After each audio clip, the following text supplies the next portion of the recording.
नमस्कार दोस्तों, अगर आपको पटवारी बनना है तो पटवारी बनने के लिए आपको 3 काम तो करना ही पड़ेगा। वे 3 काम कौन कौन से हो सकता है कि ये आपको लगे कि सर ये आप कैसी बात कर रहे हैं, लेकिन वास्तव में अगर इसको आपने नहीं किया तो इसको किए बिना आपके सिलेक्शन में यहां पर बहुत दुविधाएं होनी है। 3 काम ये है कि अगर हम पटवारी के सिलेबस की बात करें तो इसके 5 सिलेबस यानी कि 5 सब्जेक्ट है। हिंदी, मैथ, ग्रामीण अर्थव्यवस्था, पंचायती राज, कंप्यूटर और यहां पर है जीके।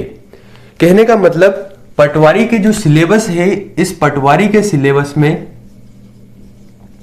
5 सब्जेक्ट आपके आ गए।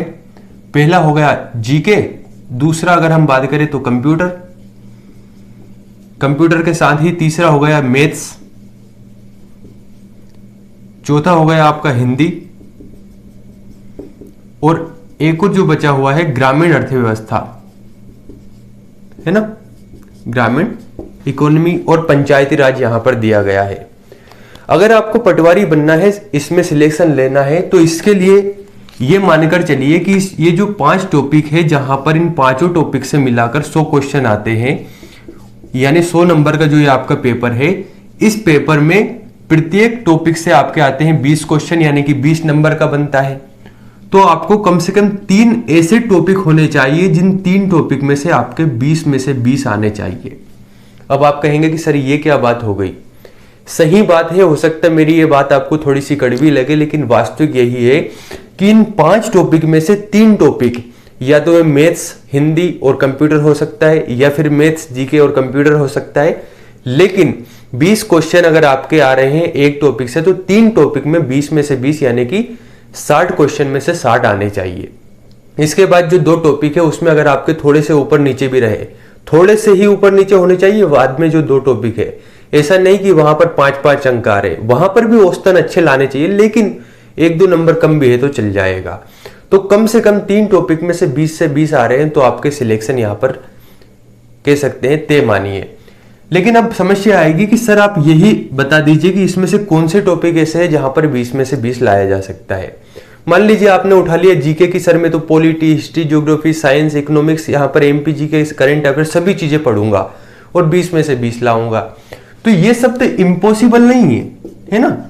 अगर हम बात करें कि ये जो काम है ये इम्पॉसिबल नहीं है, लेकिन अन्य सब्जेक्ट की तुलना में थोड़ा सा कठिन है। ऐसा नहीं है कि इसमें से 20 में से 20 कोई नहीं लाया। हो सकता है किसी के 18 क्वेश्चन आते थे, 2 क्वेश्चन तुक्के लग गए तो 20 में से 20 जीके में आ गया। 17 की वैकेंसी में बहुत सारे स्टूडेंट ऐसे रहे जिनके 20 में से 20 आए। लेकिन अगर मैं बात करूं कि आप यहां पर कितना भी पढ़ ले, एक रिस्क है यहां पर नंबर 20 में से 20 लाना। तो कहने का मतलब हम जीके को हटा देते हैं, यानी कि जीके पर 20 में से 20 लाना भी छोड़ देते हैं। दूसरा है ग्रामीण अर्थव्यवस्था, पंचायती राज। ग्रामीण अर्थव्यवस्था, पंचायती राज में अभी तक का औसत आप देखेंगे तो अगर आप 14 से 15 क्वेश्चन यहां पर सही कर पाते हैं इस टॉपिक में, तो यकीन मानिए आपने बहुत अच्छा प्रदर्शन इसमें किया। कहने का मतलब 20 में से 20 इसमें से भी नहीं आ रहा, तो अब बचे कौन से टॉपिक? कंप्यूटर, मैथ्स और हिंदी। तो इन तीनों में 20 में से 20 आना ही चाहिए। अब आप कहेंगे कि सर क्या ये मुमकिन है कि हिंदी में से 20 में से 20 आ सकते हैं? बहुत से स्टूडेंट हैं जिन्हों के अन्य ऐसे एग्जाम जहां पर बहुत अच्छा लेवल हिंदी का रहता है, उसमें अच्छे से अच्छे अंक आए। कहने का मतलब ये कि हिंदी में 20 में से 20 लाना कोई कठिन काम नहीं है। मैथ में अगर आप सभी टॉपिक अच्छे से कवर कर ले तो 20 में से 20 ला सकते हैं। हिंदी, मैथ्स और कंप्यूटर में तो आराम से आ सकते हैं क्योंकि छोटा सिलेबस है। लेकिन अगर आपका मैथ थोड़ा बहुत कमजोर भी है तो आप औसतन 18-19 भी ले आएंगे एक सब्जेक्ट में। 2 में तो कम से कम 20 में से 20 लाना ही पड़ेगा, एक में 18-19 भी ले आएंगे तो आपका काम हो जाएगा, है ना। कहने का मतलब 3 सब्जेक्ट में 20 में से 20 लाना होगा।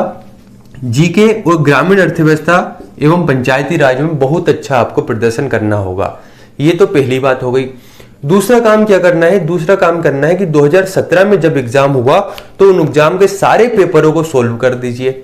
अभी आपके पास पटवारी की वैकेंसी के लिए बहुत अच्छा समय है, तो डेली 100 से 200 क्वेश्चन आप सोल्व कीजिए। इन क्वेश्चनों को ऐसे रट दीजिए कि यहां से क्वेश्चन बने तो आपका क्वेश्चन गलत नहीं होना चाहिए।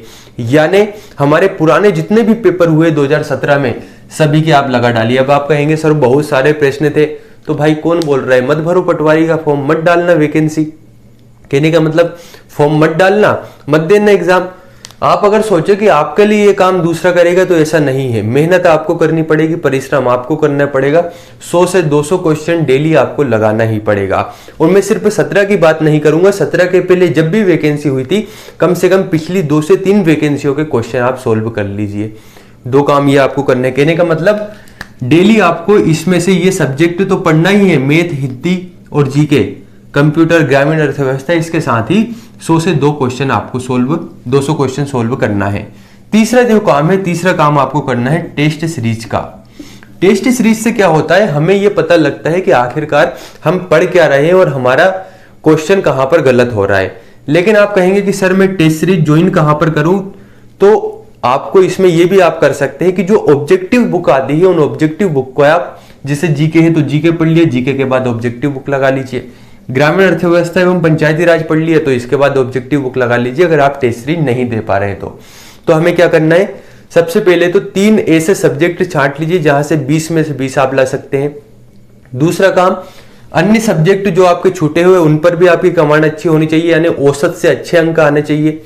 दूसरा काम, 100 से 200 क्वेश्चन, कम से कम 100 क्वेश्चन तो डेली सोल्व करना है। तीसरा काम, या तो टेस्ट सीरीज लगाना है या किसी ऑब्जेक्टिव बुक को हमें किसी सब्जेक्ट के लिए रेगुलर लगाना है। अगर आप ऐसे ही अभी से तैयारी करते हैं तो यकीन मानिए कि आपके सिलेक्शन में यहां पर बहुत ज्यादा संभावना हो जाती है सिलेक्शन होने की। धन्यवाद।